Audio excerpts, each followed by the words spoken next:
Mungu, funguo za ufalme wa Mungu, na tutakuwa tukiangalia kwa habari ya keys of the kingdom of God. Keys of the kingdom of God.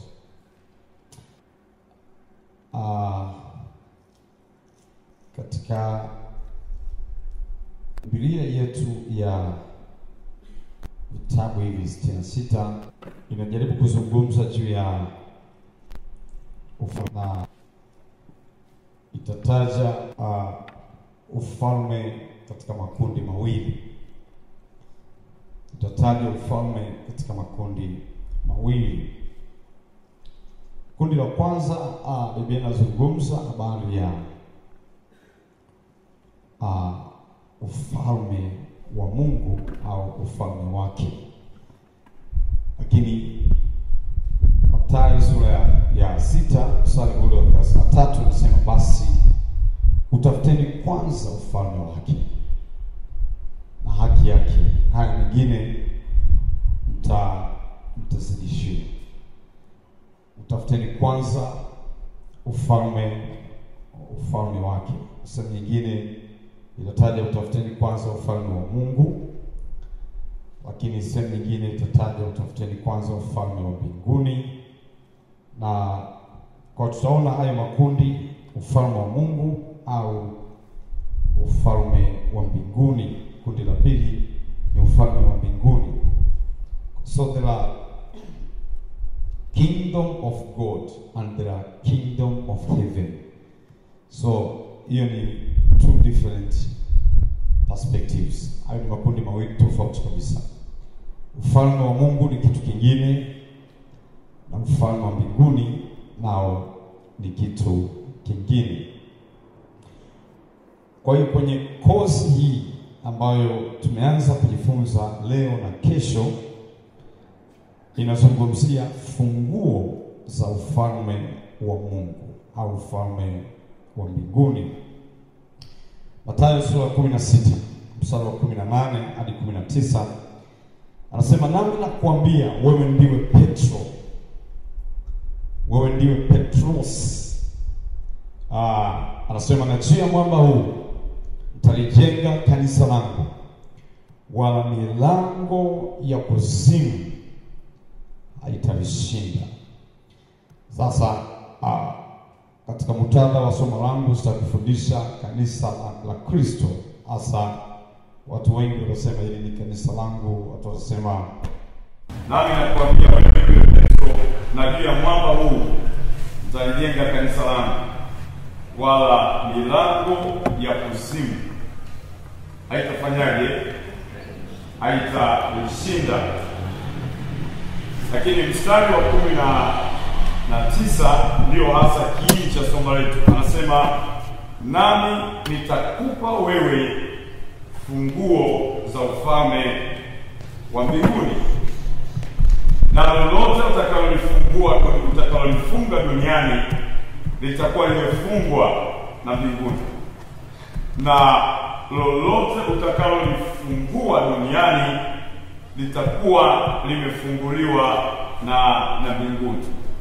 Sasa hapa nazungumza habari ya Petro kupewa funguo za ufalme wa nini? Wa Mungu au ufalme wa mbinguni. Bwana asifiwe sana. Anasema I will give you unto you keys. Na neno hayo mambo ya msingi sana kuangalia. Hazungumzi key, na anazungumzia keys. Keys maana yake variety, ni more than one. Anasema keys ambazo hizo sasa zitamsaidia Petro kufungua na kufanyaje? Na kufunga. Ni huku. Okay. Sasa zitamsaidia, anasema habari ya kufungua mambo katika ulimwengu wa rohoni. Bwana asifiwe sana. Anasema I shall give you keys of the kingdom. Sasa labda tutaandika vipengele ambavyo nataka kufundisha kwenye hili somo. vipengele ambavyo tunaweza tukaangalia katika hili somo. Kipengele cha kwanza, hasa unapoandika kipengele cha kwanza, andika kujifunza juu ya kusudi la somo hili, the purpose of this sermon, kusudi la somo hili ambalo tunaliangalia. Tunaangalia kusudi la hili somo ambalo tunakwenda kuliangalia. Lakini kipengele cha pili tutajifunza juu ya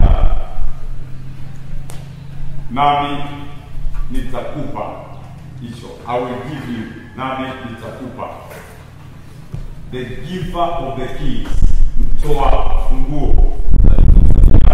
Mtoa funguo. Alafu kipengele cha tatu tutajifunza what are the keys in natural environment, kwamba funguo katika mazingira ya kawaida ni nini. Funguo katika mazingira ya kawaida ni nini? Kwa tunaona kipengele cha kwanza nasemaje? Kipengele cha kwanza kusudi la somo hili. Kipengele cha pili, nami nitakupa mtoa funguo. Mtoa nini? Mtoa funguo. Mtoa funguo. Kwa sababu hapo ni muhimu sana kuelewa, kwa sababu watu wengi tumetapa kwa funguo tulizonazo tunazofanya vitu kidhania ni mamlaka yetu, kumbe sisi wenyewe tumefanyaje? Tumeazimwa, naita delegated keys, funguo ambazo tumepewa, lakini tumeoni kama ni zetu na kuwa tishio kwa watu wengine. Kipengele cha tatu tunasemaje? Maana ya funguo katika mazingira ya kawaida. Maana ya funguo katika mazingira yetu ya kawaida. Taona funguo zinazungumzia gani? Angalia kipengele cha 4, tutakachukua tunajadili. Kipengele cha 4 ni funguo za ufalme wa Mungu. Kipengele cha 4 tutaangalia funguo za ufalme wa Mungu.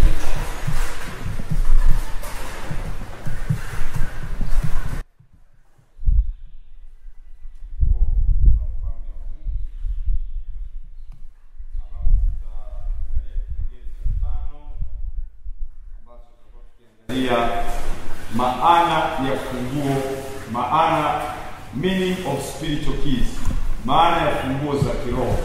Funguo za kiroho ni nini? Tutakuwa tukiangalia hiyo.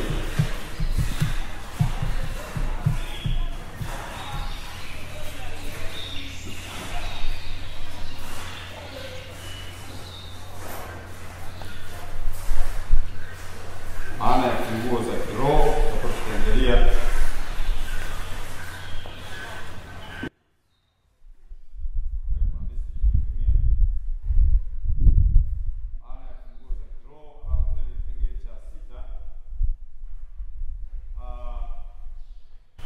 Trusted by God to function in His kingdom. Kuaminiwa na Mungu kufanya kazi katika ufalme wake. Kwamba sisi tumeaminiwa, we have been trusted by God function in His kingdom here on earth. Well, we have been registered as God's ambassadors, kama wafanyakazi wa Kristo. Kwa tutaangalia kipengele cha 6. Lakini kipengele cha 7 tutaangalia maana ya ufalme, the meaning of the kingdom. Anaposema ufalme wa Mungu, what do we really mean? Tunamaanisha nini when tunapomaanisha ufalme, kwamba tuna funguo za ufalme? Kwa hiyo wengi tunafahamu ufalme wa Mungu, lakini tunajua kwa upana wake kwamba what do that kingdom really mean, maana ya ufalme. Lakini kipengele cha 8 tutaangalia vitu vinavyopatikana kwenye ufalme. Vitu vinavyopatikana kwenye ufalme. Inside the kingdom of God, what are the things are there? Ndani ya ufalme ni vitu gani vinavyotengeneza ufalme? Hapo tunasema this is the kingdom. Kwamba what are the things inside the kingdom?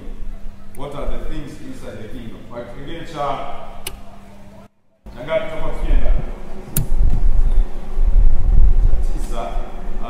Kipengele cha 9 tutakuwa tutaangalia sasa funguo za ufalme wa Mungu ni zipi? What are those keys of the kingdom of God?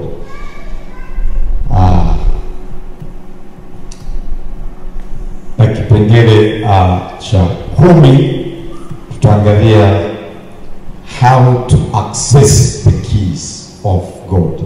What are the steps? Ni vitu gani ufanye kwa ajili ya kuweza kupata hizo funguo za ufalme wa Mungu? Kwa hiyo haraka tarudia tena vipengele ambavyo tulifunza. Kipengele cha kwanza tulifunza kusudi la ujumbe huu wa funguo za ufalme wa Mungu, kwamba kusudi lake hasa ni nini. Lakini tutaangalia kipengele cha pili, nami nitakupa. Na kipengele cha tatu cha pili ambacho nami nitakupa au mtoa funguo ni nani. Lakini kipengele cha tatu tutaangalia funguo kwa mazingira ya kawaida, tunaita natural environment. Alafu kipengele cha 4 tutaangalia keys of the kingdom of God, funguo za ufalme wa Mungu. Kipengele cha 5 tutaangalia maana ya funguo kiroho, maana ya funguo kiroho. Kipengele cha 6 tutaangalia kuaminiwa kufanya kazi katika ufalme wa Mungu. Na kipengele cha 7 tutaangalia maana ya ufalme, the meaning of the kingdom. Alafu 8 tutaangalia nini kinapatikana katika ufalme hasa tunapozungumzia ufalme. Na kipengele cha 9 tutakuwa tukiangalia what are the keys of the kingdom, kwamba hizo funguo zenyewe za ufalme ni nini. Na 10 na mwisho, jinsi ya kufanya ili kupata funguo za ufalme, what to do to access the keys of the kingdom. Amen. Maandiko yetu sasa tutarudia tena Mathayo sura ya 16 mstari wa 18 hadi mstari wa 19. Anasema, nami nakuambia wewe ndiwe Petro, na juu ya mwamba huu nitalijenga kanisa langu, wala milango ya kuzimu haitaweza kulishinda. Nami nakupa wewe funguo za ufalme wa mbinguni, na lolote utakalolifunga duniani litakuwa limefungwa mbinguni, na lolote utakalolifungua duniani litakuwa limefunguliwa mbinguni. Ufunuo Yohana sura ya 1. Ufunuo Yohana sura ya 1 mstari wa 18. Yesu anamwambia Yohana, anasema tuangalie Ufunuo, labda anzia kwanza mstari wa 17, utambulisho wa Yesu kwa Yohana. Anasema, nami nalipomwona nalianguka miguuni pake kama mtu aliyekufa. Akaweka mkono wake wa kuume juu yangu akisema, usiogope, mimi ni wa kwanza na wa mwisho, aliye hai, na nilikuwa nimekufa kama ni hai milele na milele, na nguo za mauti nzima, nami ninazo funguo za mauti na nzima. Sasa kusudi la somo hili ni kukusaidia na kukosa ufahamu juu ya harisi funguo za ufalme. Is to help you to know, kutokuwa giza, kuondoa, kukufanya wewe kuondoka katika kundi la watu wasiofahamu, ignorant. Na tatizo ambalo limekumba watu wengi tatizo wa rifa. Sasa somo ni kuongezea wewe ili usiwe miongoni mwa wale watakuwa hawajui maana. Na kazi ni kukusaidia wewe jua na kwa marefu zaidi, ili ibakie kwako kutendea hali ukasema sasa hivi atasema mkafanye mataifa kuwa wanafunzi wangu mkifundisha. Lengo la kufundisha ni kwa aina ya ujinga. Na tunapozungumza ujinga kuna makundi 6 ya ujinga. Labda niyataje kwa haraka sana. Yani ignorance, not knowing, ni ujinga wa kutokuwa. mahali hapa ni mtu ajui jambo na hajapata nafasi ya kufafanua kitu kwa mapana na kufunga katika kundi la kutowewi. Hiki kinachoja yangu hiki kinachosemwa ni ambao kuhusiana na jambo hilo tunaita of not knowing. Lakini la pili la ambao tunaita kwamba ignorance of inadequate information. Ignorance of inadequate information. In case no. Ibara Joshua hajui kama inavyofanya kujua ni kipindi ambacho mtu atafikiri kama vile anafanya. Lakini kinachotaka kuzungumzwa lakini kimsingi haielewi kwa mazingira hayo kwanza kufundisha kesho ndio baadaye taarifa mengine zaidi. Kwa hiyo ana information anajua chui na Paulo msema yule anayejifanya kumbe fanya kama unapaswa kujua. Tatu na ujinga is ambition. Jinga uelewa maarifa. This person has not knowledge but how to utilize. Kwa hiyo mtu ana maarifa namna ya kuyatumia hayo maarifa. Kwa hiyo kama pesa fanya hii kama na kile. Kwa hiyo ni kwamba ni ignorance of misunderstood the knowledge kwamba ana kitu lakini afahamu uwezo ndipo ataweza kuelewa. Kundi la ujinga tunaita kwamba ignorance of rootedness. Ujinga wa kuwa na matarajio ni ujinga wa kuwa na matarajio yaliyo kinyume. Na kundi hili ni kwamba ni kama vile ambavyo Kristo alivyokuwa kwa Masihi anakuja, matarajio yao walitawala wa kiserikali. Walijua kwamba atamiliki, msingi wanajua tofauti na matarajio wanavyojua. Kwa sababu Yesu hakuja na hata alipoanza kusema ufalme wangu sio hapa, waanza kumshangaza. Sisi tulijua Masihi akitokea dunia nzima mikononi mwa taifa la Israeli. Dunia nzima chini ya taifa la Israeli. Na wao Israeli watawala katika dunia. Wao utatawala Europe, wao utatawala Australia, wao utatawala Marekani. Walijua utapewa nafasi. Ndio kama mtawala wa mambo ya mwili atashika masuala ya siasa, atashika dunia na that's expectation. Kwa hiyo na hata mikano wanafunzi wake 12 miaka mitatu bila anatoka mchana ule mchana mpaka mitoka bado kwamba tuambie majira haya ndio unarudisha tumekana wewe lini tutakuwa maliwani lini tutaje marais ndio unatupa sasa. Lakini bado Yesu akamwambia kwamba ninyi si kazi yenu kujua majira. Kwa hiyo this is ignorance of inadequate or wrong expectation ambayo yalikuwa sana. Kuna la ujinga ignorance of special. Inga mtu huyu kama la wokovu.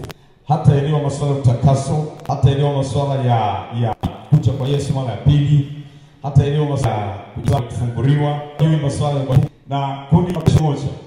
Kwa kile kipya au hawaelewi na watajisifu katika kitu kimoja. Mfano wa kundi hili ni watu wa kanisa la Efeso. Wao walikuwa kwenye ubatizo wa Yohana ambao ni ondoleo la nini la dhambi. Kwa hiyo walikuwa wana Roho Mtakatifu, walikuwa hawawezi kuelewa hayo na zaidi mpaka maana angalia kitabu Paulo mtume anauliza maswali pale.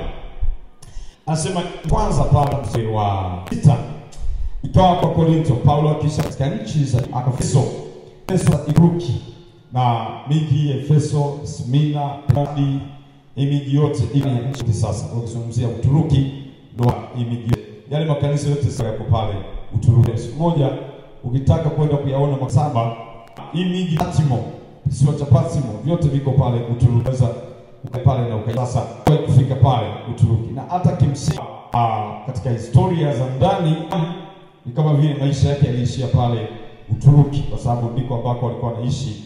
Na huyu Yohana aliandika kitabu cha Ufunuo Yohana ndiye alishina. Sasa je, mlipokea Roho Mtakatifu? Mimi hata kusikia kwamba kuna Roho Mtakatifu tukusikia. Akawauliza basi mtizwa namna gani? Kama wamespecialize sema baptizo. For specialize they know the baptism of John. Sema Yohana ni baptizo wa toba akiwaambia watu wamwamini yeye atakayekuja nyuma yake yani Yesu. Waliposikia haya akaanza kuisha Paulo mtume wakati Bwana Yesu na Paulo akisha kuekono juu Roho akafanyaje? Akaja juu yao wakaenda kwa lugha. Na kwa hiyo ignorance mtu ambaye anafahamu atifunza imani. Lakini ukitaka kumleta kwenye masuala ya utakaso kumbali sana habari utakaso masuala ya vita vya kiroho usielewa masuala ya vita vya kiroho. Ujinga. Amen. Bwana asifiwe sana. Sasa lengo la somo hili kwa sisi kwenye kundi la watu wasio kwa habari ya funguo za ufalme wa funguo za twende kipengele hili ule wa 15 nitakuwa funguo za ufalme. Mtoa tunapozungumzia mtu anayegawa funguo za ufalme wa mbinguni, access Yesu mwenyewe. Na ukitaka kuwa za ufalme wa Mungu, utakazo kufanya uweze kufanya mbingu, uweze kutenda kazi pamoja na ufalme wa Mungu, uweze kazi katika viwango walifanya kina Elia funge Kristo kanagawa, na anamwambia wewe ndio pesa kwamba mimi nitakupa uweze kuwa na funguo za utawale, uweze kucontrol na uhuru, uwe na ya kufanya mambo mengi, uweze kukusaidia vitu ambavyo yenye mamlaka, mambo ambayo yatasababisha matokeo makubwa katika ulimwengu wa sasa. Tunahitaji kuhakikisha tuwe na ushirika wa funguo ambaye ni Kristo Yesu. Na Petro ana nafasi ya kupewa hizi funguo kwa sababu alikuwa yuko na ushirika na Kristo Yesu. Alikuwa yuko karibu, akawa karibu kusikiliza na akamfanya kwenye mimina kwa Yesu majira yote, akaahiria kabisa kwamba atatii kila neno ambalo Yesu sema. Pika wako funguo ndo utakupa fursa ya kuaccess hizo funguo. Toa funguo, anatoa uwezo, anatoa hatua, anatoa vyovyote vile wanakuwa navyo hapa duniani ni kwa Yesu. Uweze kufika mahali ukajimeloma hilo, lakini ni vizuri kwa aliyekusaidia hilo ni Kristo Yesu akikupa hizo funguo. Tutakwenda kwa haraka kwa sababu mchache tu ni leo na kesho tumaliza. What are the keys to asili? Kwa asili tuna funguo, ni vifaa au mfumo unaokusaidia kufungua kitu. Vifaa au unaokusaidia kufungua kitu, kusaidia mahali, unaidia kitu kwa sababu funguo kazi kufunga na kufungua. Sasa kwa ya kawaida, katika mazingira ya kawaida tunazo aina nyingi gari. Ili gari funguliwa tunahitaji funguo. Na ni miongoni mwa muhimu sana katika maisha yetu kwa sababu maisha zitahitaji kuwa na funguo ambazo tutazifungua ile makufuri kuweza kuingia kwenye hizo. Lakini pia miji kadha wa kadha nyakati ilikuwa inajengewa kuta kwenye kulikuwa lango makubwa sana. Sasa ili uweze kuingia kwenye ni lazima upite kwenye lango la mji. Na uweze kupita kwenye lango la mji ulitakiwa funguo za nini? Lango. Yale malango yalikuwa kama ni matuma yenye yatajengwa kama ni kwa mbao tu sana na wekezaji wa hali ya juu sana, na mtu aweze kutoka lango, basi itahitaji aidha au lake kufungua ule mlango, kutoa ule mlango. Matendo ya Mitume 12 tutaweza kuona hapo Matendo ya Mitume 12 malango yalikuwa kwenye nyakati zile ule mstari wa 9 kuanzia mstari wa 8 tuweze kuona mstari wa 11. Akamwambia ukavae viatu vyako, akafanya hivyo, kisha akamwambia jivike nguo yako ukanifuate. Toka nje akamfuata, watu walikuwa ni kufanya lidhani kwamba anaona maono. Na walipopita lindo la pili, wakaja hata mlango wa kuingia chuma wa kuingilia mjini. Ile mjini ulikuwa unapita kwenye na ule unapojengwa ulikuwa unajengwa kwa hiyo ni lango kuu, aina ya pili ni lango dogo. Kama vile leo tuna mageti, unaingia kwenye geti wanafungua geti gani na lakini pia mlango mdogo mtu anaweza kufanya akapita bila geti pale hapana. Sasa geti wanaita ni kuu, lakini ule mnaita tundu la alikuwa anasema ni rahisi ngamia penya kwenye tundu lao kuliko kuingia ufalme wa mbinguni. Yale lango dogo lile ni tundu sana ambako walikuwa wanapita watu. Inakuwa mia kubwa alionao, ingekuwa ni rahisi kupita hapo ambako wanapita kuliko kuingia mbinguni. Kwa hiyo malango anasema hapo wakaja hata katika wa chuma wa kuingilia mjini wafungukia wenyewe. Sasa malaika huyu kuja mamlaka nao gani naye inaanza kusomaje kufunguka, kwa sababu huyu ni citizen wa kingdom of God. Na alikuwa ni sasa uwezi kuwa raia halafu hauna keys, access ya funguo za wewe ni. Kwa hiyo hapa lazima ukafungukia.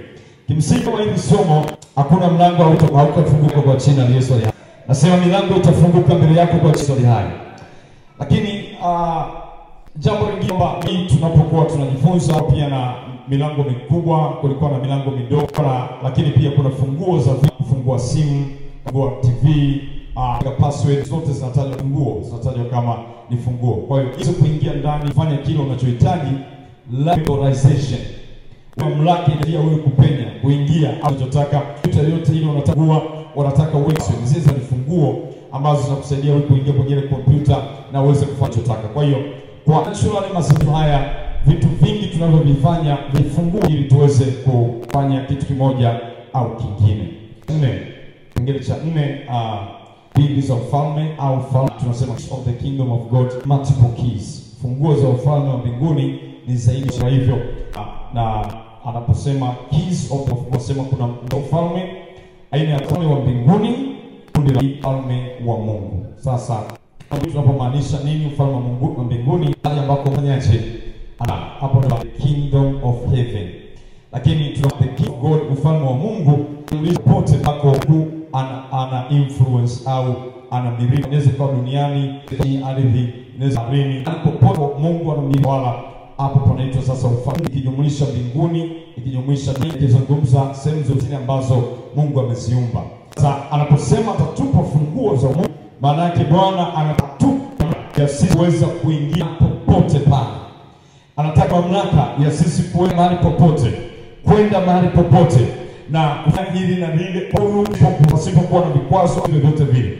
Kwa hiyo nafaa kujifunza ndani nikupa picha ya aina ya ufalme tunauza. Nitakupa funguo za ufalme, maana yake able to rule in heaven.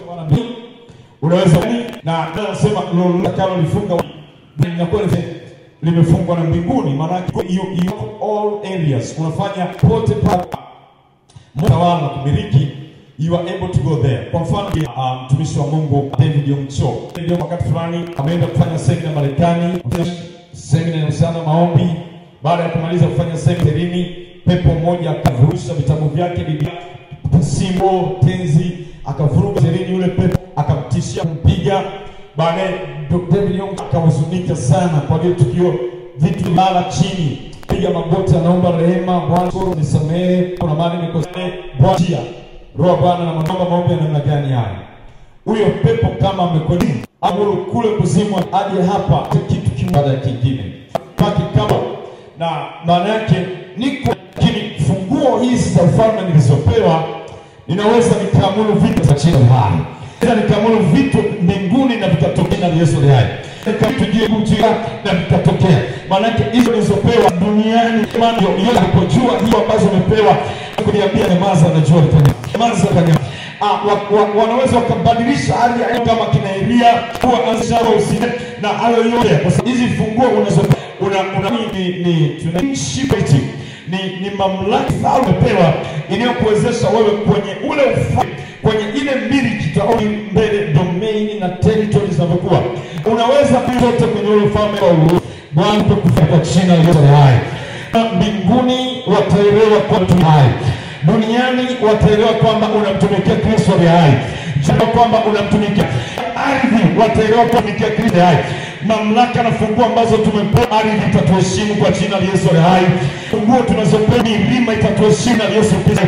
Tunazopewa mimea yote miloko duniani, ambaye anaelewa funguo alizopewa, wanyama sawa ndugu kwake sino wote au wote wanajua ile funguo unaweza kutawete, unaweza kufanya chochote, kufanya kazi uhuru, akishalaka na rais na atarumu na rais. Kwa hiyo na matrafiki kabisa, matrafiki na umevuka kwenye zebra au kwenye 50 alafu kwa mkorofi na kusimamisha, alafu anakuambia wewe kwa nini umepita pale bila kitambulisho cha ikulu kuonyesha ni mfanyakazi, anaambia haya endelea mbele. Kwa nini? Kama mamlaka aliyopewa na sijua kuzopewa, hakuna mahali kufika kwa jina la Yesu hai. Na sasa uilike kuleta katika jina la Yesu Kristo. Wangapi wanatamani fungue alafu waone mamlaka aliyopewa jina la Yesu hai? Haleluya. Kwa hiyo funguo ambazo tunazungumza zina access popote, kwa kuingia popote pale. Maana ni rais miaka kadha wa kadha iliyopita, miaka kadha alikuwa na Bilgram, alikuwa na lindwa na malaika 12 kwa takuja hapa. Kwa nini Bilgram alindwa 12? Kwa sababu funguo alizopewa na mfalme, unaweza kuingia store ya mfalme, unaweza ukaingia kwenye ya mfalme yenye hela na ukachota fulani, unaweza ya bunduki kaingia mahali popote. Ni mfanyakazi wa ikulu, unaheshimiwa. Na ndio maana mtu akinitumikia hata mwezi, Bwana akathibitisha hili kwako Yesu Kristo aliye hai. Kwa 12 wakati vilionekana kwa macho na maadui zake, kila tukitaka kukuangamiza tunakutanaga na wasifu wale katika nguo katika nimevaa combat na hii nasema nini maana tulivyo tukatandao tafuta, kwa sababu kila hivi tayari watu very intelligent wa kulinda watasimama, kama kulenga mahali fulani, kama ni watasimama, tukitaka kama kukushika watasimama. Jeshi na wapi tukajaribu kutafuta Vietnam wale, tukajaribu Singapore, sio Singapore, ili kuangalia sare sio mtumishi askari gani wale na bila sema baada ya kueleza tukajua sasa ni mama Bwana ndiye jeshi na malaika kwa chini ya haya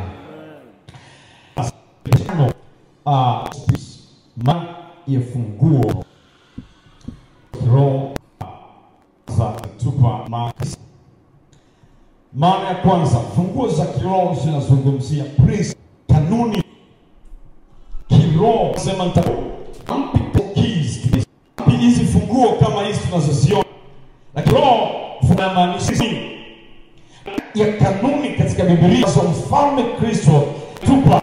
Hizo automatic fanya zinakupa matokeo, zinakupa unachotaka kukiona. Kwa hiyo ni praise, ni kanuni ambayo anakuwa ametupa mazingira kadha zinafanya kila mtu amaanisha na hiyo. Kwa mfano kanuni ya kupanda, usipopanda huwezi kufanyaje? Huwezi kusubiri matunda, huwezi kusubiri wakati. Hiyo ni kanuni. Mtu yote akipanda tu amjipo. Kanuni ya kuzaa, kanuni ya kuzaa, mtu yote atazaa, ili mradi sio infertility, sio. Kwa hiyo atazaa, ataoa, hata kama atakuwa ni nani. Ni kanuni imewekwa kwamba lazima mtu mwanaume na mwanamke kuzalisha zikikutana. Ni kanuni hiyo ambayo na itaweza kusababisha matokeo. Sasa tunaposema nguo za Kristo Yesu, anazungumzia habari ya jambo la kwanza. Lakini jambo la pili, kiroho zinazungumzia authorization. Authorization maana yake kupewa mamlaka, kupewa. Kumwambia Petro nitakupa ufalme, anamwambia nitakupa mamlaka kufanya vibaka, nitakitokea kitatokea na authorization. Kwa hiyo mtu ambaye ameokoka na mamlaka aliyopewa na Kristo Yesu anaweza akaitumia vizuri sana kufanya vitu vya kipekee na kuona matokeo makubwa. Inazungumzia authorization. Jambo la tatu, kwa kiroho zinazungumzia access, kupata fursa, kupata au kupata upendeleo wa kuingia au kutoka. Kwa anapomwambia Petro kwamba nami nitakupa funguni, I will give you access to the things of God. Kwa fursa ya vitu vya Mungu, nafasi ya kuweza kuwa part and parcel ya Mungu. Maana yake tulikuwa tunavutwa ile Mungu kushwa. Haleluya. Sasa yake isipata access ya vitu vya kipata fursa, basi kuweza kushirikishwa vitu Mungu. Lakini maana ya 4 inayozungumzia funguo, control. Kupewa funguo kuendesha au kutawala au kumiliki, kukodisha falme. Maana yake upa duniani kwa sababu unaniwakilisha mimi, unamlaki ile. Ndio original plan ya Mungu, wanadamu awe in charge, awe ni wa vitu vyote tunasema wakatawale kila chenye pumzi. Anakuwa Bwana anakupa uwezo wa kuweza kuendesha ikibazo. Tutakapozoea funguo zinakupa control, zinakupa uwezo wa control. Maana Yesu anaambia wanafunzi, mkiwa na imani kiasi cha punje ya nini ya hadari, mkauambia mlima ng'oka ukatupwe baharini, kwenu. You have been control. You can mnaweza mkakontrol vitu hapa ambavyo viko nature ya dunia, unaweza control. Kwa jambo la tatu ni access. Funguo zinamaanisha kupewa access ya kimungu. Lakini jambo la 4 roho ni kupewa controlling. We control things. That's why tulisha ndotelea kwamba jinsi gani kwanza vitu kujipa vyenyewe. Lakini maana ya 5 ya huo kiroho zina ownership.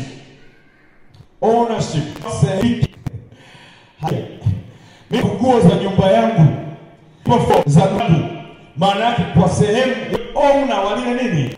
You have access to enter in that. Nikikupa funguo na ukawa unatembea nazo, wewe ni part and parcel ya kiwanda. Kwa hiyo Mungu anaposema funguo za mbinguni, hizo funguo mimi ndio zinanisaidia kutawala na kuiona dunia. Ninawapa ninyi ownership na ninyi pia you are able to do anything. Nasema lolote mkifunga duniani limefungwa na wapi? Mbinguni, kwa sababu you are owning, you are owning. Muhimu sana wewe kuanza kutishiwa na shetani. Hata ukielewa kwamba you have the keys of the kingdom. Wewe ni owner pa Kristo. Unamiliki dunia, unamiliki vyote vinavyokaa hapa duniani, na sasa wakamiliki vyote. Owning mbingu na nchi anavimiliki, na amekupa wewe pamoja na Yesu ownership that you are able to control anything. Kuamuru chochote kile ambacho unaweza, kwa sababu Bwana yuko kanini kifanya. Ndio maana bahari inamletea shida, ndio you don't know I'm owning you. Miliki wewe bahari, nyamaza kama maskini. Sababu owning. Sasa wengi wetu tunatembea tukiwa na mashaka, tukiwa na hofu, wengi tunaogopa ushirikina, kwa mapepo, tunaogopa maagenti, tunaogopa hawa wachawi wa kila aina. Tunaogopa ile ni kwa sababu hatuelewi nguo tulizopewa. Isikiza, hivi Yesu angekuwa anaogopa wa Freemason? Yesu angekuwa anaogopa wachawi? Angekuwa anaogopa shirika? So we worry because we know hatujaelewa nafasi katika Kristo. Lakini kwa umetupa ownership. Ndio nasema mpingeni shetani. Kimbia. Kabla ya kumpinga shetani, taja mnyisi ambao anasema siini Mungu, kwa sababu obedience ni kia kwanza ambayo tuanza kujifunza leo, alafu tuendelee na kizi kingine. Anasema hii ni sababu key number 1 ni utii. Asini alafu shetani atafanyaje? Atawakimbia. Kwa nini? Tayari you have the key. Wengi wanakimbia, mpingeni shetani. Tunapewa mamlaka ya pingeni mapepo na yatakimbia. Shetani atakimbia, mpingeni watakimbia. Wewe sikukubali yako. Hawajatii yako. Biblia mkikubali na kufanyaje? Tii. Alafu mbele anasema nanyi mpini mema nchi. Tukiza hizi funguo, things will be to us. Vingi prescription. Ili ya kuheshimu, pepo ili ya kutii, wachawi ili wa kutii, mashetani ili ya watu kukimbia na kuondoa kwako. Hayangalii maka. Angalii sauti kubwa unayotamka kuyakemea. Kwa jina la Yesu nimedama. Kwa jina la Yesu mapepo hawaogopi ya sauti. Manipulation kwenye kuhubiri, manipulation yako unaiweka kwenye kukemea. Mapepo mashetani hayatishwi na aibu ulionayo au aibu ulionayo, wanatishwa na funguo ulionayo ambayo Yesu. Haleluya. Bwana sisani. Shika mnani wote mwana. Na AAR alikuwa na wanafunzi wa chuo cha kwanza kukemea mama mmoja alikuwa na pepo kuanzia kemea saa 4, saa 5, saa 6. Wengine walikuwa wamevaa makoti, wakavua makoti wakaweka pepo. Ogope hata uweke pepo kemea jasho ndio kutiririka kuruka, lakini pepo aliondoka. Wakaanza kuita Yesu, amna pepo, wakaita hakuna pepo na pepo likabakia pale. Majira ya saa 1 jioni tumishi wa Mungu funzi zahini washinda kulitoa. Baadaye anakwenda kwa ile mpepo, anaambia hebu upeni pembeni, anakaa pembeni, alafu analia mwenye pepo kwenye sikio. Aro Allen is speaking here. Alisema mtumishi wa Mungu Allen, na unaona pepo ataondoka.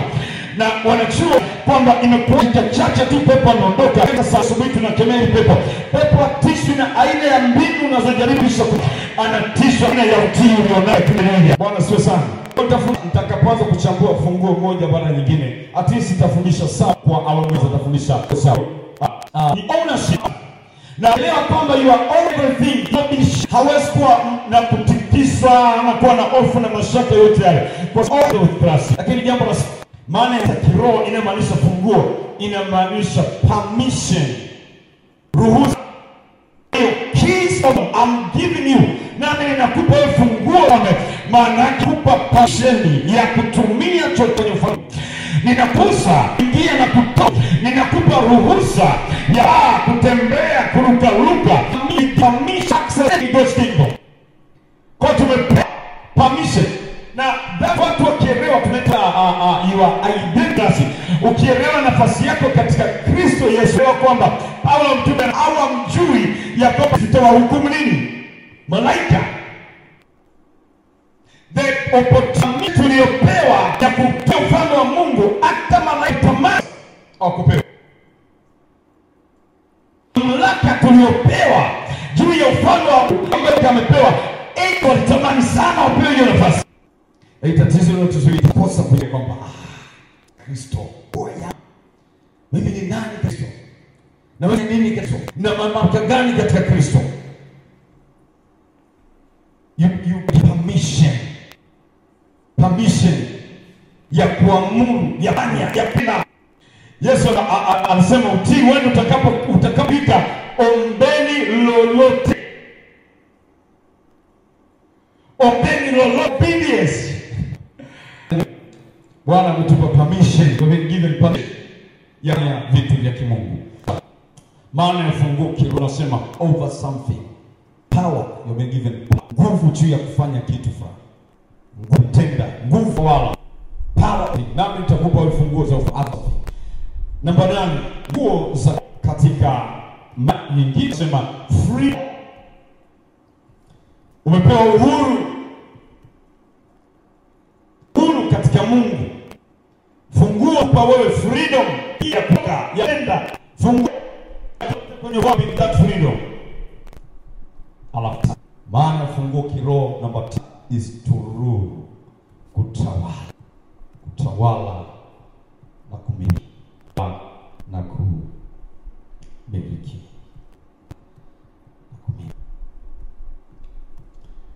Sasa baada ya kuwa tumeona maana ya funguo kiroho, twende kipengele cha 6. Trusted by God to faith. Kuamini na Mungu, kufanya kazi katika ufalme. Kuaminiwa na Mungu, kazi katika ufalme wake. Yesu Kristo anapotuchagua sisi ametuamini kuwa kazi kwa ufalme. Tumeaminiwa kwenye kazi. Kwa maana katika Yohana sura ya 2:14 nafikiri tuangalia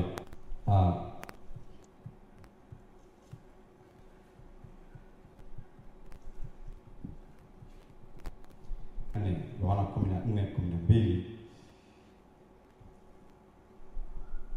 nasema, amini nawaambia, yeye aniamini mimi, we have been trusted. Sema kama Baba alivyo wapa, kama Baba alivyonituma na neno dogo lakini yana maana kubwa sana. Kama Baba nami, maana yake the same order, the same order ambayo iliniamini kuja kufanya kazi hapa duniani. Hii sayari nikakaa hapa duniani kwa miaka 33 na nusu.